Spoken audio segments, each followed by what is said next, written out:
Hello welcome back to the learning year YouTube channel. तो आज हम पढ़ने वाले हैं एग्रीकल्चरल इम्प्लीमेंट्स। एग्रीकल्चरल का मतलब खेती और इम्प्लीमेंट्स का मतलब होता है औजार।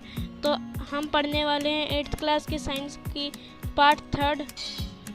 तो खेती के औजार के बारे में हम पढ़ने वाले हैं इस पार्ट में। Before sowing the seeds. Before sowing मतलब कि बीज बोने से पहले बीजों को the seeds it is necessary to break the soil clumps to get better yield.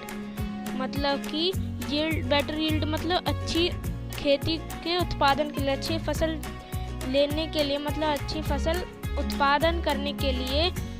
और सोइंग द सीड्स बिफोर, और बीज बोने से पहले ये ज़रूरी होता है कि उसके जो मिट्टी के जो ढेले होते हैं, सॉइल क्लम्प्स होते हैं, उनको ब्रेक कर दिया जाए, उनको तोड़ दिया जाए। तो ऐसे तोड़ दिया जाएगा तो सब जगह बराबर हो जाएगा और कहीं पानी इकट्ठा नहीं होगा और कहीं ज़्यादा बीज और कम बीज नहीं जाएंगे, जिससे कि जहाँ पे डेंसिटी बढ़ जाती है तो किसी को पानी की कमी हो जाती है, तो मिनरल की कमी हो जाती है वहाँ पे, और पर्याप्त सनलाइट भी नहीं मिल पाती है। This is done with the help of various tools. और जो ये काम है ये बहुत सारे औजारों से किया जाता है। वेरियस टूल, अलग अलग औजारों से ये काम किया जाता है, मिट्टी के ढेलों को तोड़ा जाता है। आगे पढ़ लेते हैं। The main tool is used for this purpose are the plough, hoe and cultivator. यहाँ पे बोल रहा है कि जो मेन टूल्स होते हैं, जो मुख्य औजार होते हैं, जो ज़्यादा कॉमन होते हैं, जो ज़्यादातर यूज़ किए जाते हैं, वो इस पर्पस के लिए जो ज़्यादातर यूज़ किए जाते हैं वो टूल होते हैं प्लाऊ, हो और कल्टीवेटर। इसके बारे में हम आगे पढ़ लेते हैं। ये रहा प्लाऊ के बारे में, तो चलिए पढ़ लेते हैं यहाँ पे। Plow, this is being used since ancient times for tilling the soil।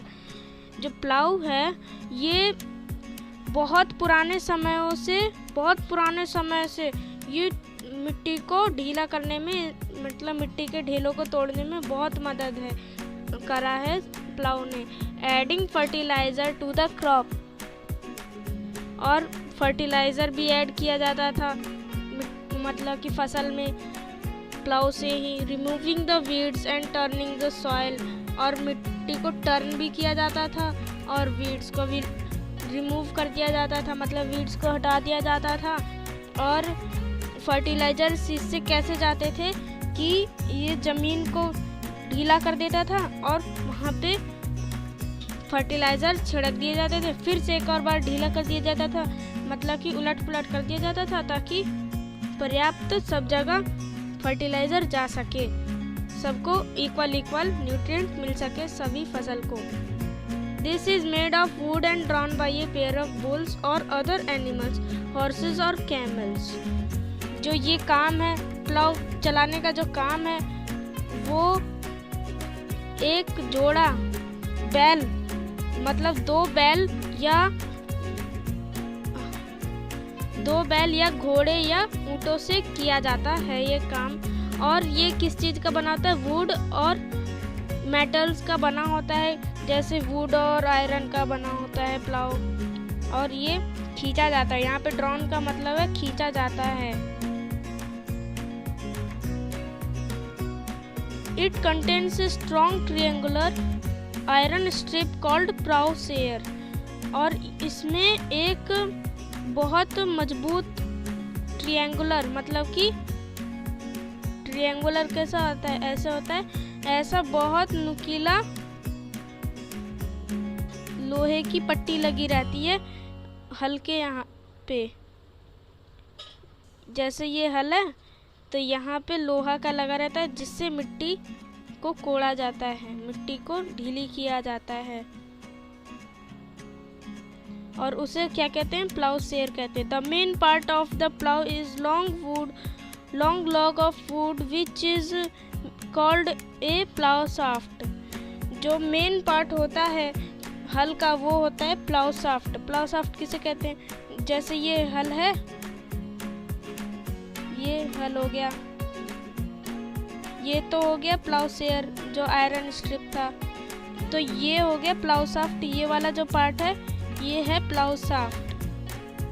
ये वाला जो लंबा लकड़ी का जो पट्टा है, डंडा है, इसको प्लाउ शाफ्ट कहते हैं। There is a handle at one end of the shaft. और एक जो हैंडल होता है वो कहाँ लगा होता है? जो शाफ्ट होता है उसके एक एंड पे लगा होता है। ये जो हल है यहाँ पे एंड पे शाफ्ट, यहाँ पे हैंडल लगा होता है जिससे कि बैलों को बांध दिया जाता है और वो खींचते हैं।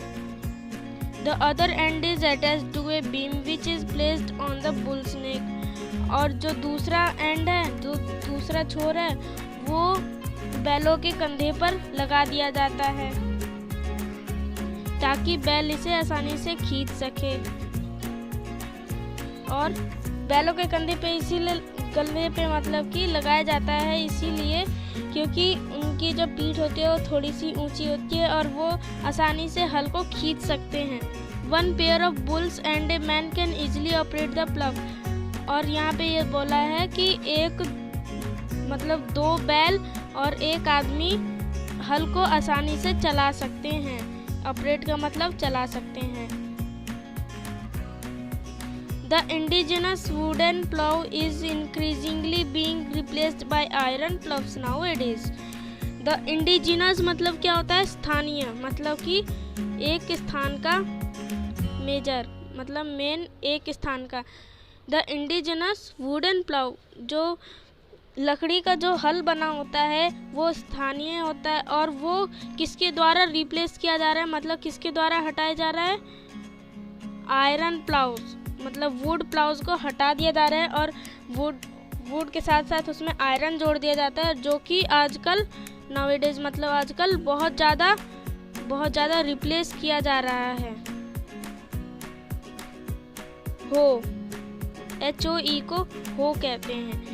It is a simple tool which is used for removing weeds and for loosening the soil. ये एक सिंपल टूल होता है, ये एक बहुत कॉमन टूल होता है जो किस चीज़ में यूज़ किया जाता है? Removing weeds. जो अनचाहे पौधे होते हैं जिन्हें खरपतवार कहते हैं, उन्हें वीड्स कहते हैं, उनको हटाने में ये बहुत मदद करता है। और लूजनिंग द सॉइल, मिट्टी को ढीला करने में भी ये मदद करता है। It has a long rod of wood और आयरन। और इसमें एक बहुत लंबा रड होता है, वो लकड़ी का होता है और आयरन का भी होता है, मतलब लोहे का भी होता है। A strong broad and bent plate of iron is fixed to one of its end इसके नीचे यहाँ पे ये चित्र दिया हुआ है, ये प्लाउ का है। यहाँ पे एक आदमी और 2 बैल हल को आसानी से ऑपरेट कर सकते हैं, मतलब चला सकते हैं, जैसा मैंने पिछले बार बताया था। और जो हल का ये वाला पार्ट होता है, ये वाला, इसको हम बीम कहते हैं, बीम। और जो ये वाला पार्ट है इसको हम प्लाउ शाफ्ट कहते हैं और जो ये वाला पार्ट है उसे प्लाउ शेयर कहते हैं। तो यहाँ पे दिया हुआ है, जैसा कि यहाँ पे देख सकते हैं, प्लाउ शाफ्ट है और ये प्लाउ शेयर है, ये जो तिरछा वाला है। और ये जो लकड़ी है जो बैलों के कंधे पर लगाते हैं, ये इसे बीम कहते हैं। तो पहले इसका मीनिंग बता दूं। ए स्ट्रॉन्ग, एक मजबूत, ब्रॉड चौड़ा और बेंड प्लेट, मुड़ा हुआ plate of iron is fixed to one of its end. जो इसका एक एंड होता है, जो इसका दूसरा छोर होता है, वहाँ पे एक मजबूत, चौड़ा और मुड़ा हुआ लोहे का एक प्लेट लगा होता है। और वर्क्स लाइक ए ब्लेड, और वो ब्लेड के काम करता है, वो मुड़ा हुआ जो आयरन का पीस होता है। It is pulled by animals, और ये एनिमल्स के द्वारा खींचा जाता है। और ये रहा हमारा हो, ये हम देख सकते हैं बेंट प्लेट जो ब्लेड का काम करता है, जो यहाँ पे लिखा है बेंट प्लेट। और ये रहा ग्रिप, ये हैंडल जिसे इंसान ऑपरेट करते हैं, मतलब कि एक आदमी ऑपरेट करता है। और ये बीम है जो जानवरों के कंधों पर रखा जाता है। और ये लंबा वाला रड है, ये हो का एक पार्ट है, इसे समझ लिया है और आगे चलते हैं। कल्टीवेटर। अब कल्टीवेटर आप पढ़ लेते हैं। कल्टीवेटर नाउअडेज, आजकल ploughing is done by the tractor driven cultivator. आजकल हमने देखा होगा या अपने गांव में जाते होंगे तो ये देखा होगा, जरूर देखा होगा, जो हल अब चलाया जाता है बैलों के द्वारा बहुत ही कम चलाया जाता है, ज़्यादातर ट्रैक्टर से चलाया जाता है। ट्रैक्टर के पीछे एक मशीन जैसा छोटा सा लगा होता है जिससे कि खेत को जोता जाता है और उसको कल्टीवेटर कहते हैं। कल्टीवेटर देखिए, यहाँ पे एक आदमी है ट्रैक्टर चला रहा है और ये वाले पार्ट को हम कल्टीवेटर कहते हैं। ये सारे खेत को जोतता है। कैसे सारे खेत को जोत रहा है। The use of cultivator saves labour and time. और जो कल्टीवेटर का यूज करते हैं वो मजदूर का भी बचत करते हैं और टाइम का भी बचत करते हैं। और ये कल्टीवेटर है जो कि एक ट्रैक्टर के द्वारा खींचा जा रहा है और ये खेत जोता जा रहा है जिससे खेत एकदम बराबर हो जाए और फर्टिलाइज़र मिक्स हो जाए।